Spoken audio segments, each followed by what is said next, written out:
अस्सलाम वालेकुम नाज़रीन, मैं हूं सलवा स्नैन और आप देख रहे हैं सूर्या न्यूज़ HD। आइए नजर डालते हैं आज की अहम। वज़ीर-ए-आला सिंध की पाक फौज को तारीखी फतह पर मुबारकबाद। पाक फौज ने 3 घंटे में भारत के तकब्बुर को खाक में मिला दिया। भारतीय मिसाइल हमले में बच्चे और खवातीन शहीद हुए। पाकिस्तानी जवाबी कार्रवाई में 26 कलीदी फौजी तनसीबात को निशाना बनाया। वज़ीर-ए-आला सिंध का बानी एटमी प्रोग्राम शहीद भुट्टो और मौसम ने पाकिस्तान डॉक्टर अब्दुल कदीर को खराज अकीदत।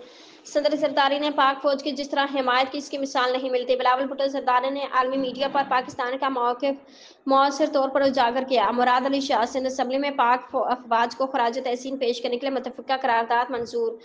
कराची। वज़ीर-ए-आला सिंध सईद मुराद अली शाह ने कहा कि पहलगाम वाक़े पर भारत का रद्द-ए-अमल इश्तिआल अंगेज़ बयानात पर मबनी था और सिंतास माहिदे को ख़त्म करने का ऐलान उनके दायरे इख्तियार से बाहर है।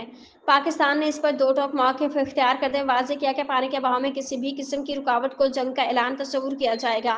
उन्होंने कहा भारत के इक़दामात ने इनकी असल नीयत को बेनकाब कर दिया। वज़ीर-ए-आला ने भारतीय वज़ीर-ए-आज़म नरेंद्र मोदी को कसाई गुजरात कहकर मुखातिब किया। वज़ीर-ए-आला सिंध ने युवा सूबाई असम्बली में यौम तशक्कुर के अनवान से पेश की गई करारदाद पर इज़हार ख्याल करते हुए कही जो सूबाई वज़ीर से डॉक्टर अज़रा फज़ल पेचूहो ने पेश की।